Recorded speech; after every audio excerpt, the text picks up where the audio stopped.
Bonjour à tous, aujourd'hui on se retrouve pour une vidéo un peu chill pour démarrer 2024. J'étais pas mal pris sur les derniers jours les derniers mois de 2023, donc j'ai pas pu tourner cette vidéo à ce moment-là comme je voulais le faire à la base.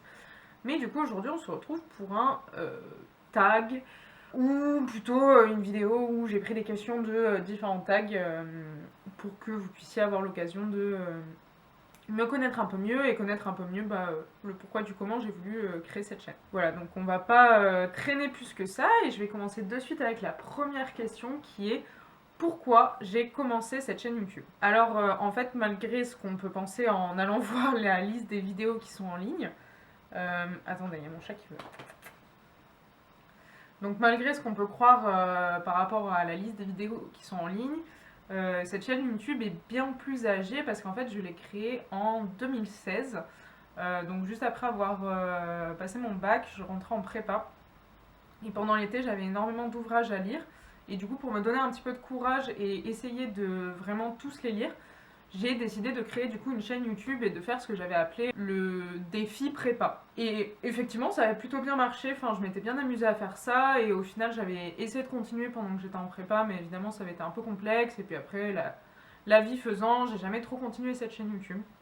À l'origine, j'ai commencé cette chaîne pour la prépa, voilà, pour me donner envie de lire un peu tous ces ouvrages et de documenter mes lectures. On va passer à la deuxième question qui est qu'est-ce que je peux apporter de nouveau ou de fun à Booktube? En vrai, c'est une question que je trouve un petit peu compliquée parce qu'il y a ce truc où, en même temps, évidemment que quand on commence une nouvelle chaîne YouTube, on a envie de faire des choses nouvelles et de se démarquer un peu du lot. Et en même temps, j'ai l'impression qu'il faut aussi réussir à se débarrasser de cette pression de faire forcément des trucs nouveaux.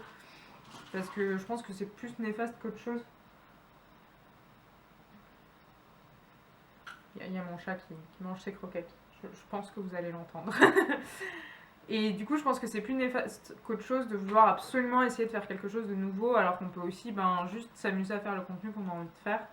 Du coup, dans l'idée, je pense que moi, ce que je pourrais apporter à Booktube, c'est peut-être déjà le fait que j'ai des lectures hyper éclectiques. Je lis vraiment littéralement de tout, que ce soit des littératures de l'imaginaire, du roman jeunesse, du young adulte, du critique, des classiques, du théâtre, de la poésie. Voilà, j'ai vraiment un panel de lectures, même si ça se ressent peut-être pas encore forcément pour l'instant tout à fait dans cette chaîne. C'est déjà une première chose que je peux apporter du coup à Booktube. Laurent, tu veux pas aller manger des croquettes plus loin? Hein? Bon. Et du coup, peut-être aussi faire voir et donner envie de lire des œuvres qui sont peut-être pas forcément connues et que les gens n'auraient peut-être jamais entendu parler sans ça. Peut-être aussi un regard plus scientifique. Je mets des énormes guillemets, vraiment. Enfin, je pense que j'aurai une vidéo à part entière à faire sur mon rapport à la critique littéraire. Oui, dit comme ça paraît très chiant, mais promis, je suis sûre que ça pourrait être intéressant. Dans le sens où, forcément, je fais des études de lettres et du coup, j'ai une autre approche de la littérature. Et je pense que ça peut aussi être intéressant d'avoir cette approche-là et de la nourrir avec l'approche très sensible qu'on a souvent sur Booktube et que je trouve absolument fascinante. Et du coup, je me dis que ça peut être aussi intéressant de travailler en mixant les deux. Du coup, cette approche plus technique qu'on va apprendre en études de lettres et cette approche plus sensible qu'on va avoir en tant que lecteur, comme je le disais aussi. Il y a quand même cette envie de peut-être parler de certains classiques qui souvent plaisent pas parce que justement ils sont vus de ce point de vue très scolaire.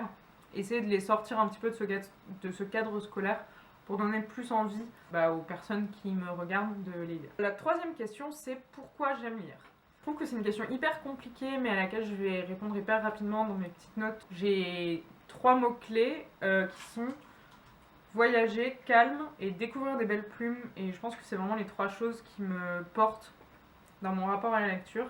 Voyager déjà parce que quand je lis des ouvrages, que ce soit de la littérature, de l'imaginaire ou plutôt ce qu'on va appeler des classiques, il y a quand même, je trouve, cette notion de voyage où on va être emporté dans une dimension qui n'est pas la nôtre, qui n'est pas l'espace du quotidien. Et c'est quelque chose que j'apprécie forcément énormément. Cette possibilité en fait de pouvoir pendant un instant se sortir de notre quotidien, se sortir de notre vie, tout ça, et de pouvoir explorer d'autres quotidiens et d'autres possibilités. Pour l'aspect calme, disons que pour moi la lecture ça a toujours été un moyen de créer une bulle, un espèce de cocon justement de calme et de bien-être et de tranquillité dans lequel je pourrais m'épanouir dans les moments un petit peu compliqués. Et du coup c'est vrai que ça a toujours été un peu un peu un échappatoire, une échappatoire, une, je ne sais pas.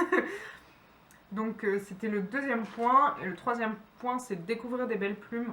Parce que mine de rien, c'est quand même quelque chose qui est vraiment important pour moi. C'est-à-dire que je suis quand même relativement bon public. Il y a très peu d'œuvres où vraiment je vais pas les aimer ou les laisser tomber. Il en faut vraiment beaucoup pour pas que ça me plaise. Par contre, s'il y a un point qui est régulier, enfin qui peut être vraiment rédhibitoire, c'est la plume et la manière d'écrire. Pour moi, c'est vraiment hyper important. C'est le principal. Et c'est vrai que si ça manque, si c'est un peu bancal ou si je suis pas convaincue, ça peut vraiment directement me sortir de l'écriture. La quatrième question qui est quel est mon livre préféré? J'ai réfléchi longtemps et au final je pense que mon livre préféré c'est le premier qui m'est venu en tête quand j'ai lu cette question. C'est Madame Bovary de Flaubert. Ok, c'est un choix comme un autre. Mais vraiment, je pense que Madame Bovary, c'est un des ouvrages qui m'a le plus marqué dans ma vie de lecteur.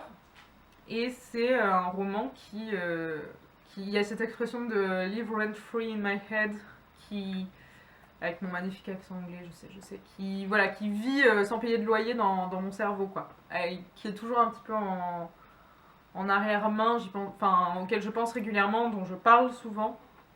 Je pense que mes proches en ont marre d'entendre parler de Madame Bovary, mais voilà, c'est vrai que je pense que si je devais choisir un seul ouvrage, ce serait vraiment celui-là. La cinquième question, c'est donc le livre que je déteste le plus pour aller avec la question d'avant. Alors j'ai réfléchi et ça a été beaucoup plus dur parce que j'avais vraiment du mal à me rappeler et à me remémorer des ouvrages que j'ai vraiment détestés du plus profond de mon âme. Et en fait, de manière générale, c'est plutôt des auteurs plutôt que des ouvrages. Mais je dois bien avouer que Paul et Virginie, pour tout vous dire, je n'ai même plus l'auteur, qui est du coup un roman que j'ai lu en première dans le cadre de mes cours de français. Je pense que c'est un des livres que j'ai le plus détesté de toute ma vie. Vraiment, je lui ai rien trouvé de bon pour le sauver. Je vais pas m'épandre plus longtemps là-dessus. La sixième question, c'est quel est le ou les plus gros challenges qui sont à dépasser lorsqu'on se lance dans une chaîne YouTube? Pour moi, je pense que ça serait la régularité, le fait de poster régulièrement, à minima une fois par mois, parce que c'est ce que j'essaye de faire. Mais je sais que c'est quelque chose qui est vraiment dur pour moi. J'ai souvent pas l'énergie ou pas la motivation de prendre la caméra, me poser, trouver un endroit où filmer dans mon appartement. Je trouve que c'est quelque chose qui est vraiment compliqué. Et la deuxième chose, c'est dépasser ce truc de se dire qu'il faut absolument sortir du lot, qu'il faut absolument faire des choses que les autres ne font pas, parler de livres dont les autres ne parlent pas, et juste parler de ce qu'on a envie de parler et de pas se mettre dans la tête que oh mon dieu ça a déjà été fait 1000 fois. Oui, ça a déjà été fait 1000 fois, mais sur YouTube il y a un moment donné où j'ai un peu cette sensation là où ben tout a déjà été fait et du coup tant qu'à faire autant faire ce qui m'amuse moi, et si ce qui m'amuse moi c'est faire la même chose que tous les autres booktubeurs, ben go. Et la troisième chose pour moi, c'est essayer de faire les choses, même si ça plaît pas, même si les vues sont pas au rendez-vous, même si en fait au final ça marche pas, de faire quand même les choses. Je vois pour mon exemple personnel, j'ai adoré faire les vlogs lecture que j'ai fait en mois de, je sais plus, avril et mai ou avril et juin, ou mai et juin, et c'est vrai que c'est des vidéos qui ont pas beaucoup fonctionné, voire même pas du tout. Mais en fait, au final, je pense que ça va pas m'empêcher de continuer à en faire à l'avenir parce que bah, c'est des vidéos que j'ai adoré faire, que j'ai adoré monter, enfin dont je suis fière. Et du coup, je vois pas de raison de ne pas continuer à faire ce genre de vidéos, même si bah tant pis, ça a pas marché, bah c'est comme ça, quoi. La septième question, c'est qu'est-ce que je lis en ce moment? Alors moi, je suis le genre de personne qui a toujours plusieurs lectures en même temps. Là, en l'occurrence, j'ai Testo Junkie de Paul B. Preciado que j'ai commencé il y a vraiment un moment, mais que je lis très doucement parce que c'est une lecture vraiment complexe et du coup, j'ai un peu du mal à la lire rapidement parce que bah, du coup, je la comprends pas. Donc, il faut vraiment que je prenne mon temps pour assimiler tout ce qui s'y passe parce que bah, c'est extrêmement complexe, autant au niveau de la plume que du sujet. La deuxième chose que je lis en ce moment, c'est le tome 2 de la 500 Royale. À la fin de l'année dernière, j'ai lu le tome 1 et vraiment j'ai été absolument conquis par cette saga que je pense que je vais lire en 2024 du coup. Je m'étais jamais lancée dans la 500 Royale parce que je ne savais pas que c'était écrit par une femme. J'étais pas allée chercher plus loin et il y avait plusieurs personnes qui m'en parlaient depuis déjà des années. et qui me disait ouais, l'Assassin Royal, il faut absolument que tu lises ça, c'est génial, je suis sûre que ça va te plaire, machin chouette. Et moi j'étais en mode oui, bon, certes, une énième saga de fantasy, je la lirai un jour, mais franchement, flemme un peu. Et j'ai découvert il y a peut-être 6 mois qu'en fait Robin Hobb était une femme. Et de suite, évidemment, ça a ranimé mon intérêt pour cette saga, dans laquelle je me suis donc plongée. Et en fait, c'est génial, voilà, c'est fantastique. Lisez l'Assassin Royal, c'est trop bien. Du coup, voilà, je suis en train de lire le tome 2, mais comme j'ai lu le tome 1 et que j'ai beaucoup de mal à enchaîner deux tomes d'une même plume, mon cerveau il aime pas trop. Du coup, en parallèle, je lis aussi Mexican Gothic, sur lequel je pense que je vais me concentrer en ce moment pour revenir ensuite sur le tome 2 de l'Assassin Royal. J'ai commencé hier soir, pour l'instant j'adore. J'aime beaucoup l'héroïne que je trouve juste ultra badass. Donc j'ai très très hâte de continuer et de voir où ça va. En plus, ça prolonge un petit peu le challenge gothique, donc je kiffe.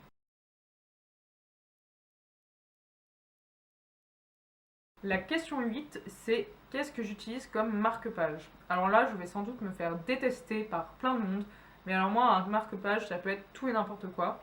Ça peut être corner une page, me souvenir du numéro de page ou du numéro de chapitre, tout ce qui me tombe sous la main, un autre bouquin, un ticket de caisse, un mouchoir, carte, qu'est-ce que j'ai utilisé? Enfin, un vrai marque-page, mais voilà, c'est divers et variés. La 9e question, c'est mes auteurs favoris et détestés. Donc on va essayer d'aller un petit peu vite là-dessus, parce qu'il y en a certains sur lesquels j'aimerais vraiment pouvoir faire une vidéo à l'avenir. Du coup, en favori, pour moi, ce serait Baudelaire. Qui a été un méga coup de cœur quand j'étais très jeune. J'ai rencontré sa poésie vraiment jeune et en fait ça m'a énormément marqué et je pense que ça a vraiment dessiné mon parcours de lecteur ensuite. J'en collectionne même les éditions des Fleurs du Mal notamment. Donc voilà, Baudelaire, j'adore. Et détester, je ne peux pas faire de choix entre Marguerite Duras et Molière. Voilà, ce sont deux auteurs et autrices que je ne peux pas supporter. Molière, en plus de ça, je travaille dans le théâtre, j'en ai jusque par-dessus la tête d'en entendre parler. Pour moi, ces pièces ne parlent absolument pas de notre époque et je ne comprends pas pourquoi on continue à les monter alors qu'il y a tellement de pièces magnifiques qu'on laisse de côté pour faire du Molière. Donc vraiment, j'en ai marre d'entendre parler de Molière. Je trouve même pas ça drôle en plus. Et Marguerite Duras, c'est vrai, c'est définitivement pas à mon goût. Je n'aime pas du tout sa manière d'écrire. J'ai essayé plusieurs fois, Un barrage contre le Pacifique, Le ravissement de l'Holstein. Mais vraiment, j'y arrive pas. Voilà, Marguerite Duras, ça ne passe pas. Je déteste sa manière d'écrire, je déteste ce personnage. Désolée pour les fans de Marguerite Duras ou Molière, mais vous n'en entendrez pas parler ici. Et enfin, la 10e et dernière question de cette vidéo, qui est un livre que je pourrais toujours relire. Là, le choix était un petit peu complexe, mais en vrai, il s'est imposé assez vite. C'est, je pense, Comme un roman de Daniel Pénac. Ce livre, il a vraiment sauvé et changé mon rapport à la lecture à plusieurs moments donnés de ma vie où je l'ai lu puis relu de nombreuses fois déjà et je sais qu'il m'a vraiment permis de voir la lecture différemment, de comprendre la lecture différemment et surtout en fait de construire déjà mon esprit critique de lecteur et de revenir en fait à la base de ce que c'était la lecture pour moi et c'est toujours une lecture qui m'a fait énormément de bien. Je pense que si j'étais pas tombée sur ce livre à un moment donné de ma vie et si je l'avais pas relu ensuite à d'autres moments, peut-être que maintenant, en fait, je lirais plus. Alors que pourtant, j'ai toujours été une grande lectrice et quelqu'un qui lit depuis mon plus jeune âge. Cœur Daniel Pénac, vraiment comme un roman. Lisez-le, c'est absolument magnifique. Et bien voilà, sur ces bons mots, je vais vous laisser là pour cette vidéo. On se retrouve très vite, j'espère, pour une nouvelle vidéo, éventuellement sur mon projet lecture de 2024. Sinon, ça sera une surprise.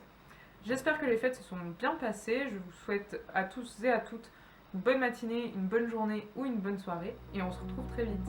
Ciao, ciao!